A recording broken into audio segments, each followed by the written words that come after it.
జీడే జాబ్కి అప్లై చేసేటప్పుడు local language certificate submit చేయాలా? అసలు లోకల్ లాంగ్వేజ్ సర్టిఫికేట్ అంటే ఏంటిది? మన ఓన్ స్టేట్లో అప్లై చేసుకుంటే లోకల్ లాంగ్వేజ్ సర్టిఫికేట్ కంపల్సరీగా ఉండాలా? కావాలా? అవసరం లేదా? అండ్ వేరే స్టేట్కి అంటే వేరే ఛత్తీస్గఢ్, బీహార్, మేఘాలయ ఇలాంటి వేరే వేరే స్టేట్కి అప్లై చేసినప్పుడు అక్కడ లోకల్ లాంగ్వేజ్ సర్టిఫికేట్ అడుగుతున్నారా? అండ్ మాకు రీసెంట్గా బ్రో కూడా కామెంట్ పెట్టాడు, మేఘాలయలో తనకి లోకల్ లాంగ్వేజ్ సర్టిఫికేట్ అడుగుతున్నారు బ్రో అని. సో అసలు ఈ లోకల్ లాంగ్వేజ్ సర్టిఫికేట్ సంబంధించి ఈ వీడియోలో ఎక్స్ప్లెయిన్ చేస్తా. సో ఇంకో విషయం ఏంటిదంటే, మన డిపార్ట్మెంట్ మామూలుగా జీడిఎస్ నోటిఫికేషన్లో డిపార్ట్మెంట్ అనేది ఏ స్టేట్కి ఏ లోకల్ లాంగ్వేజ్ కావాలో అని దాంట్లో పొందుపరిచారు. మొత్తం 23 స్టేట్లు ఉన్నాయి. 23 స్టేట్లో మీరు ఏ స్టేట్ జీడిఎస్ జాబ్కి అప్లై చేయాలన్నా సో ఆ లోకల్ లాంగ్వేజ్ అనేది ప్రిస్క్రైబ్డ్ కావాలి. సో ఆ లాంగ్వేజ్ ఏంటిదని కూడా ఈ వీడియోలో మీకు చూపెడతా, ఏ స్టేట్కి ఏంటిదని. సో వీడియో కొంచెం లెంత్ ఎక్కువైనా ఎక్కడ మిస్ అవ్వకుండా చివరి వరకు చూడండి, ఎందుకంటే ఈ వీడియోలో ఉన్న ఇన్ఫర్మేషన్ మీకు చాలా అంటే చాలా యూజ్ అయ్యింది. అండ్ ఫస్ట్ అయితే మీరు ఈ వీడియోని లైక్ చేయండి, ఎందుకంటే మీరు కొట్టే లైక్ నాకు మోటివేషన్ ఇస్తుంది. లైక్ అయితే చేయండి ఖచ్చితంగా. అండ్ లైక్ చేసి పక్కనే హైప్ బటన్ వస్తే ఇచ్చేయండి, హైప్ ఇచ్చేయండి వీడియోకి. అండ్ ఎవరైతే నా ఛానల్ కొత్తగా చూస్తున్నారో వాళ్ళు తప్పకుండా నా ఛానల్ సబ్స్క్రైబ్ చేసుకోండి. ఇలాంటి మంచి వీడియోస్ కోసం సబ్స్క్రైబ్ చేసుకొని పక్కనే ఉన్న గంట సింబల్ నొక్కి దాన్ని ఆల్లో పెట్టుకోండి. అలా పెడితేనే ఆ గంట సింబల్ నొక్కితేనే నేను వీడియో పెట్టడంలోనే నా వీడియో మీ మొబైల్కి నోటిఫికేషన్ రూపంలో వస్తుంది. అదే తప్పకుండా చేయండి. సో ఇది వచ్చేసి local language certificate. Local language అంటే ఫస్ట్ లోకల్ లాంగ్వేజ్ అంటే జనరల్గా నేను ఇప్పుడు తెలంగాణ అనుకోండి, తెలంగాణలో జీడీఎస్ జాబ్కి అప్లై చేయాలంటే నాకు తెలంగాణలో ఏ లాంగ్వేజ్ లోకల్గా ఏం మాట్లాడుతున్నారో ఆ లాంగ్వేజ్ తెలిసి ఉండాలి.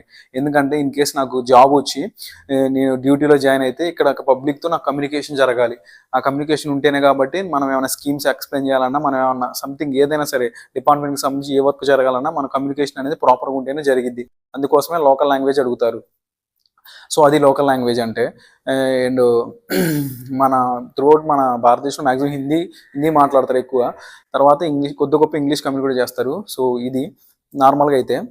అండ్ ఇంకో విషయం వచ్చేసి లోకల్ లాంగ్వేజ్ సర్టిఫికేట్ అంటే మన ఓన్ స్టేట్కి అప్లై చేసుకుంటే మనకి లోకల్ లాంగ్వేజ్ అవసరం లేదు, ఎందుకంటే మనకు ఆల్రెడీ వచ్చు కాబట్టి అడగరు. బట్ వేరే స్టేట్కి వెళ్తే ఇప్పుడు ప్రజెంట్ అయితే అడుగుతున్నారంట.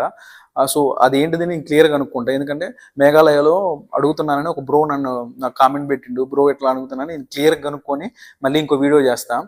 సో ఎందుకంటే మనం కన్ఫర్మ్ చేసుకోవాలి, ఎందుకంటే మీకు ఫేక్ ఇన్ఫర్మేషన్ ఇవ్వద్దు, జెన్యూన్ ఇన్ఫర్మేషన్ ఇవ్వాలని నేను క్లియర్గా కనుక్కొని అక్కడ ఉన్న వాళ్ళతో మాట్లాడి క్లియర్గా కనుక్కొని మీకు ఇన్ఫర్మేషన్ అయితే ఇస్తా. సో అది ఇంకో విషయం. ఇంకోటి ఏంటంటే ఇప్పుడు లోకల్ లాంగ్వేజ్ గురించి చెప్తా అన్నా. సో 23 స్టేట్లకి మీరు జీడిఎస్ నోటిఫికేషన్ వచ్చినప్పుడు ఆ నోటిఫికేషన్లో ఉంటుంది ఏ స్టేట్కి ఏ లాంగ్వేజ్ వచ్చి ఉండాలి, ఏ లాంగ్వేజ్ లోకల్ లాంగ్వేజ్, అలా 23 స్టేట్లు ఉన్నాయి. సో 23 స్టేట్లు ఇప్పుడు చూపెడతా చూడండి వీడియోలో. చూసారుగా list of local languages for GDS engagement. అంటే ఇవి డిపార్ట్మెంట్ నోటిఫికేషన్ ఇచ్చినప్పుడే ఏ సర్కిల్కి ఏ లాంగ్వేజ్ ఉండాలి లోకల్ లాంగ్వేజ్ ప్రిస్క్రైబ్ చేసింది. సో అవేవి మొత్తం 23 సర్కిల్స్ ఉన్నాయి. సో 23 సర్కిల్స్కి ఒక్కొక్క స్టేట్కి ఒక్కొక్క లాంగ్వేజ్ లాగా ఉంది. సో మ్యాక్సిమం హిందీ అయితే ఉంటుంది మ్యాక్సిమం, ఎందుకంటే హిందీ అంటే మ్యాక్సిమం నేషనల్ లాంగ్వేజ్ కాబట్టి కామన్గా ఉంటుంది. సో కొన్ని సర్కిల్స్కి మారుతూ ఉంటుంది. సో ఫస్ట్ అయితే సీరియల్ నెంబర్ చూడండి. సీరియల్ నెంబర్ ప్రకారం ఫస్ట్ వచ్చేసి నేమ్ ఆఫ్ ద సర్కిల్, అంటే a circle Andhra Pradesh, అస్సామా. And next వచ్చేసి name of the state or union territory covered on the postal circle. So ఆ సర్కిల్ కింద కవర్ అయ్యే ఇది ఏంటిది అంటే మామూలుగా మనకి ఇప్పుడు ఆంధ్రప్రదేశ్ ఉంది అనుకోండి, ఈ దాని కింద మనకి సర్కిల్ వచ్చేసి ఆంధ్రప్రదేశ్. సో యానం అనేది యూనియన్ టెరిటరీ ఉంటుంది. యూనియన్ టెరిటరీ అంటే నేను చెప్పిన ఆల్రెడీ ఆర్గనైజేషన్ గురించి చెప్పినప్పుడు మొత్తం క్లియర్గా ఎక్స్ప్లెయిన్ చేసిన ఆర్గనైజేషన్ ఏంటిది, ఏ స్టేట్కి ఏ ఆర్గనైజేషన్ ఏ స్టేట్కి ఏ జ్యుడిషియన్ ఉంటుంది అనేది క్లియర్గా ఎక్స్ప్లెయిన్ చేసిన. సో అది నా ఛానల్లో ఉంది వీడియో, కాంటే చూడండి, అది చూస్తే ఇది ఇంకా క్లియర్గా అర్థమైంది. సో నెక్స్ట్ వచ్చేసి local language prescribed by the department post, అంటే ఇప్పుడు ఏ సర్కిల్కి ఏది ఉండాలని చెప్పారు. సో ఫస్ట్ వచ్చేసి ఫస్ట్ సర్కిల్ వచ్చేసి ఆంధ్రప్రదేశ్ సర్కిల్. ఆంధ్రప్రదేశ్ సర్కిల్కి వచ్చేసి ఆంధ్రప్రదేశ్ సర్కిల్. ఆంధ్రప్రదేశ్ స్టేట్కి ఆంధ్రప్రదేశ్ సర్కిల్. అండ్ వచ్చేసి మళ్ళీ యానం ఉంటుంది. యానం అనేది ఇది ఈ ఆంధ్రప్రదేశ్ జ్యుడిషియన్ కిందే ఉంటుంది. సో దాని లోకల్ లాంగ్వేజ్ వచ్చేసి తెలుగు. నెక్స్ట్ వచ్చేసి అస్సాంలో ఏంటిదంటే excluding 3 district Barak valley and Bodoland territorial and council areas, అవి కాకుండా మిగతా ప్లేస్లన్నీ అస్సామీ ఉండాలి లోకల్ లాంగ్వేజ్. నెక్స్ట్ వచ్చేసి అస్సాంలోనే 3 డిస్ట్రిక్ట్ ఆఫ్ బరాక్ వ్యాలీ, అంటే ఇది ఎక్స్క్లూడ్ చేశారుగా. వీటిలో ఏముండాలంటే ఆ 3 డిస్ట్రిక్ట్ బరాక్ వ్యాలీలో మనకి వచ్చేసి అస్సామీ ఉండాలి. నెక్స్ట్ వచ్చేసి అస్సాంలోనే బోడోల్యాండ్ టెరిషోరియల్ కౌన్సిల్ ఏరియాస్, అంటే దీంట్లో ఏ లాంగ్వేజ్ ఉండాలి, లోకల్ లాంగ్వేజ్ బోడో ఉండాలి. నెక్స్ట్ వచ్చేసి మూడోది వచ్చేసి బీహార్లో ఏముండాలి, హిందీ ఉండాలి లోకల్ లాంగ్వేజ్. అండ్ ఛత్తీస్గఢ్లో ఏముండాలి, హిందీ. అండ్ ఢిల్లీ వచ్చేసి లోకల్ లాంగ్వేజ్ వచ్చేసి హిందీ ఉండాలి. అండ్ హర్యానా వచ్చేసి హిందీ ఉండాలి. హిమాచల్ ప్రదేశ్ వచ్చేసి హిందీ ఉండాలి. అండ్ జమ్మూ అండ్ కాశ్మీర్లో వచ్చేసి ఉర్దూ ఆర్ హిందీ రెండిట్లో ఏదో ఒకటి ఉన్నా పర్లేదు. అండ్ జార్ఖండ్ వచ్చేసి హిందీ ఉండాలి. కర్ణాటక వచ్చేసి కన్నడ ఉండాలి. అండ్ కేరళ వచ్చేసి కేరళ, లక్షద్వీప్ అండ్ మహి ఉండాలి. అంటే కేరళ, లక్షద్వీప్, మహిలో ఏముండాలంటే మలయాళం ఉండాలి. అండ్ మధ్యప్రదేశ్ వచ్చేసి హిందీ ఉండాలి. మహారాష్ట్ర వచ్చేసి మరాఠీ ఉండాలి. గోవా అనేది ఈ మహారాష్ట్ర జ్యుడిషియల్ కింద పనిచేసింది. సో దానికి వచ్చేసి కొంకణి ఆర్ మరాఠీ రెండిట్లో ఏదున్నా పర్లేదు. నెక్స్ట్ ఇప్పుడు నార్త్ ఈస్ట్ స్టేట్ అంటే ఈశాన్య రాష్ట్రాలు అంటారు. ఈశాన్య రాష్ట్రాలు అంటే మీకు తెలుసు, మేఘాలయ, మణిపూరు, మిజోరాము, అరుణాచల్ ప్రదేశ్, ఇంకోటి నాగాల్యాండ్, వీటన్నిటిని కలుపుకొని మనకి ఈశాన్య రాష్ట్రాలు అంటారు, నార్త్ ఈస్ట్ స్టేట్స్ అంటారు. సో ఫస్ట్ వచ్చేసి అరుణాచల్ ప్రదేశ్లో ఏముండాలి, both Hindi or English. And ఇంకోటి వచ్చేసి ఎనీ ఆఫ్ ద 23 డిలైట్స్, అంటే అరుణాచల్ ప్రదేశ్లో హిందీ, ఇంగ్లీష్తో పాటు 23 రకాలకు సంబంధించిన మాండలికాలు ఉంటాయంట. వాటిలో వచ్చి అంటే ప్రిస్క్రైబ్ చేసిన వాటిలో ఏదైతే ప్రిస్క్రైబ్ చేస్తారో అవి వచ్చి ఉండాలి. అండ్ నెక్స్ట్ వచ్చేసి మణిపూర్లో మణిపూరి ఆర్ ఇంగ్లీష్ ఉండాలి, రెండిట్లో ఒకటి ఉండాలి. అండ్ మేఘాలయ వచ్చేసి both Hindi or English and Garo, ఈ మూడిట్లో ఒకటి వచ్చి ఉండాలి. అండ్ ఇంకా దాంట్లో కింద ఏమి ఇచ్చారంటే for the area covered under 6th schedule of the constitution of India, east Garo hills, north Garo hills, south Garo hills, west Garo hills and south west Garo hills or అంటే వాటిల్లో ఎక్కడ బెస్ట్ హిందీ ఆర్ ఇంగ్లీష్ గారో అనేది కింద మనకి 6th షెడ్యూల్లో కొన్ని ఇచ్చిన, north Garo, south Garo, west Garo అని.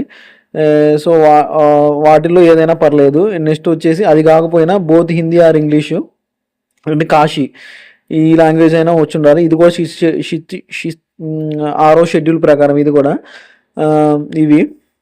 అండ్ ఇంకోటి కూడా ఇచ్చిండు, హిందీ ఆర్ ఇంగ్లీష్ వచ్చేసి Meghalaya which is not under the 6th schedule of the constitution of India, అంటే హిందీ ఆర్ ఇంగ్లీషు. బట్ ఇక్కడ ఏంటంటే రెస్ట్ ఆఫ్ ద ఏరియాస్, అంటే మేఘాలయలో ఉన్న కొన్ని ఏరియాస్లో అయితే హిందీ ఆర్ ఇంగ్లీష్ అయితే వచ్చినా పర్లేదని ఇచ్చిండు, అంటే 6వ షెడ్యూల్ ప్రకారం. అండ్ నెక్స్ట్ వచ్చేసి మిజోరాంలో అయితే మీజో వచ్చి ఉండాలి. నాగాలాండ్లో వచ్చి హిందీ ఆర్ ఇంగ్లీష్ వచ్చి ఉండాలి. అండ్ త్రిపుర వచ్చేసి బెంగాలీ ఆర్ కాక్బార్కా వచ్చి ఉండాలి త్రిపురలో అయితే. అండ్ నెక్స్ట్ వచ్చేసి ఒడిశాలో అయితే ఒడియా వచ్చి ఉండాలి. పంజాబ్లో వచ్చేసి పంజాబీ వచ్చి ఉండాలి. ఈ చండీగఢ్ అనేది పంజాబ్ కింద ఉండే జ్యుడిషియన్.